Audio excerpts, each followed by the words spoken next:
What's up guys, Michael here, and today we're going to be learning how to plan a trip to Paris. So I actually have a story about it. If you guys want me to be that story, smash that like button, and we're going to be learning how to plan a trip to Paris. I'm not saying Paris, Texas. There is a Paris in America, where in Texas.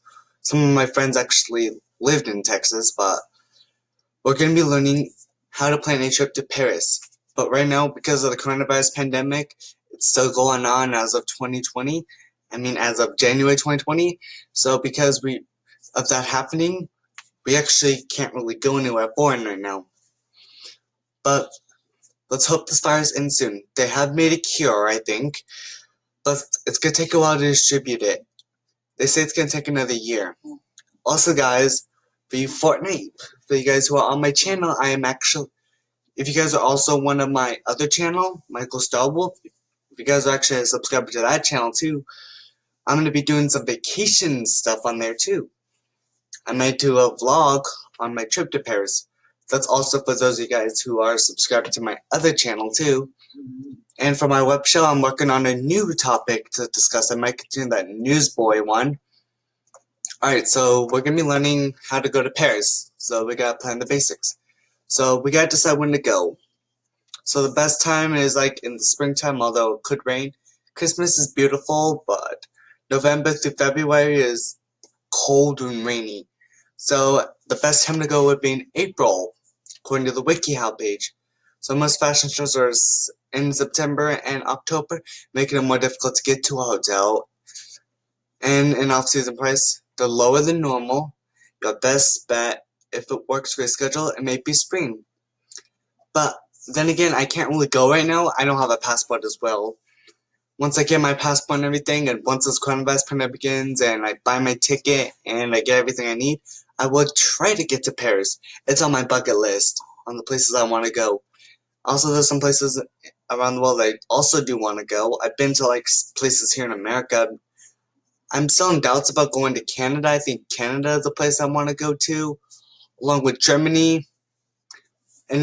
Oh, guys, and in Germany, alcohol laws don't apply as in America. Even toddlers drink alcohol in Germany. But they might change the law now. I've heard that like 2 or 3 years ago. Okay, so choose the day you want to arrive. So you can try to choose a place that flights are cheaper. Times that they're more expensive would include non-school holidays, all holidays like New Year's Eve, New Year's Day, and Valentine's Day. Oh, and guys, in Paris, they do speak French. So if you guys want to go, do, do speak French. Oh, and due to the time zone difference, if you guys want, like, someone knocks on the door and it's like 3 p.m. over there and you're asleep and says, wow, it's 3 o'clock in the morning. So guys, time zones are different over there in Paris and here in America. So they're like 12 hours ahead, but in winter they're like 4 to 5 hours. But ours is like 10 to 11 hours for our winter, and like 13 to 14 hours during the summer months. Alright, so choose your airline and book your flight. Try some cheap airlines. Cheaper airlines are better because you won't have to pay as much for your ticket. Be sure you guys get your passport too.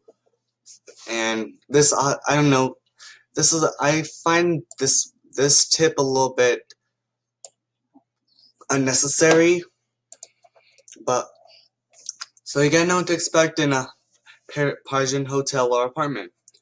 Alright, so unlike hotels here in America where we get like bars of soap and tiny shampoos, hotels in other countries don't have that. So they don't supply washcloths, and they can be sparse on supplying toilet paper. But in America, toilet papers in hotels are free. Alright? Bring your own adapters and power strips. Oh, and guys, if I do decide to record a video in Paris, I might be able to bring a Chromebook with me so I could spend the time recording some of my content. I might be inactive for a week or two during that. So book your visit to the Eiffel Tower well in advance, because that's the most important place in Paris. consider a pass to visit museums. You guys have to get a pass to visit museums. You guys don't have to visit museums. Like online, you guys can get virtual museums. Because, it's 21st century, museums are outdated. In my century, like, well, right now, everything's virtual. Like, I could play my own Fortnite virtually. I get an interview on the activities available. The sooner you do this, the easier it will be to plan. And survey the music, food, and wine venues. Oh, by the way, still you have to be 21. Still have to be at least 21. I think you have to be like 18 or 19 in Paris. I don't know. I haven't been studying it that much. It's on my bucket list, but I have to study it more. Once I learn more about the laws and the currency and all that, then I might be able to go. But the coronavirus pandemic might still be going through 2021. I don't know. Alright, so get a list of how much content to see. Places I want is... Oh, some of these are like in different language. The places I want to see include the Eiffel Tower and the museums. And if they haven't blocked it, Fortnite. But I play Fortnite a lot. I'm not gonna upload any Fortnite like onto my arts and crafts channel, which is this one. Alright, so look at various parks and places to know. That's also optional. Consider rivers, sightseeing. Oh, let's go on the next one. Getting around. So because it's in another country, you might want to buy an airplane because trains don't go in water. And figure out how you get into the airport to your hotel or apartment. If you're just staying there, make sure you stay there for at least a week or two. Don't live in Paris, especially if you're from America. Us Americans, like me, I was born here in the United States, so I have to get a passport over there. But if I was born in France and moved to America, similar to like Sniper Wolf, went from England to United States, if that was for me, I wouldn't need a passport because I'd be there. Alright? Also, taxes are way more expensive. They're at least 50 euros. I think that's like 100 or more in US currency. And they have a luggage fee. Unlike here in America, where taxes are actually cheaper. Use the metro, and you have to get a feel for the geography and layout. Paris is divided in 20, and that's too much math. I'm not going to learn math on there. Prepare for your trip. Figure out your passport and visa situation. If you're taking a short trip to Paris for leisure, you likely do not need a visa. If you're from the US or Canada, just a passport is fine unless you're on a job assignment. You'll also transit into France through a number of other countries without problems. So guys, the most important thing you need is a passport. Just so you guys know, passports do expire. So if you guys do have a passport that it's expiring like before your trip or during your trip, it'd be best to renew it. Get your mobile phone plans in order, because if you're traveling in Paris, notify your phone provider and discuss your options. If you don't have a SIM card on your phone, it may be useless to you on your trip. Unless you guys have cloud backup, which is the 21st century.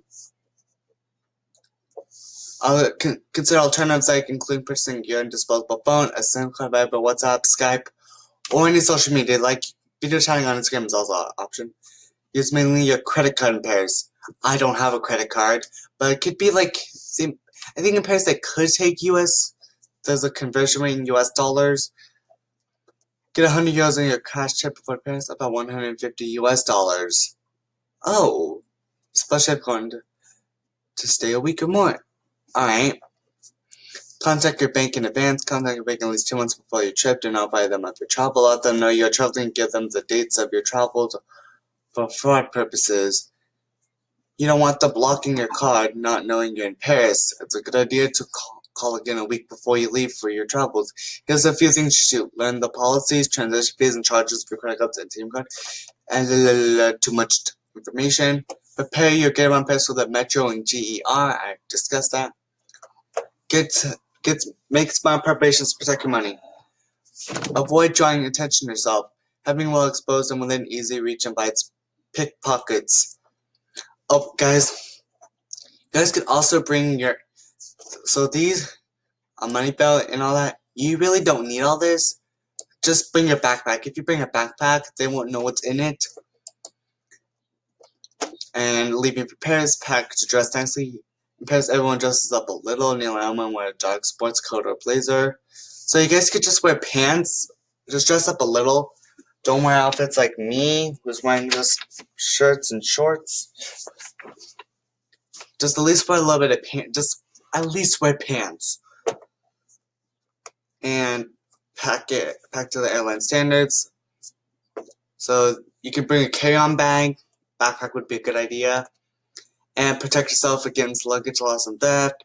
Plaque identification both inside and outside of each bag, as well as make a legit distinctive for his identification. Have a carry-on bag with a day or two's worth of clothing. We can talk about more of what you're going to bring in my next episode of Vacation. Be prepared for the worst case scenario. Yeah, I can read another. Act in a culturally appropriate way to get the best experience inside your skin. Or you can also just use Google Translate. 21st century, just use Google Translate. Oh, story time. I was at a hospital. It wasn't me going to the hospital. Like, I didn't need to go. I haven't been to the hospital since I was 11. But there was a person that didn't speak English. She only speaks Spanish. So here's what I did. I whipped up my phone.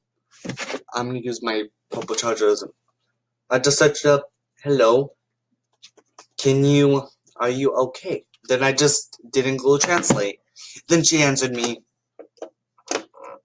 And don't fall for the stereotypes. Alright? So, in Paris, there's a different way in America. Like in America, we don't say hello anymore. Like when my friend says, Veronica says, hey Michael, and I say, how are you? Doesn't do casually or sloppy. Not making an attempt at all French and expecting anyone else to speak in English. Broadcasting the perception they feel in your country, culture superior to theirs. And have fun. Don't forget to have fun. It's a world-class, wonderful, delightful, top-tier international city. And there's some Q&As. We're going to skip down to the tips and warnings. Paris commands a degree of respect. If a person is not conscious about planning and problem solving, they can spend a lot of time waiting in lines, getting lost, or wasting a lot of money. Paris, like much of European, boasts efficient and well-planned trains and subway systems, unlike here in America. And however, nearly everything is half the size and twice as expensive, like soft drinks, beer, meals, dining out, and groceries. Because I don't think in Paris they have Food Max or Walmart.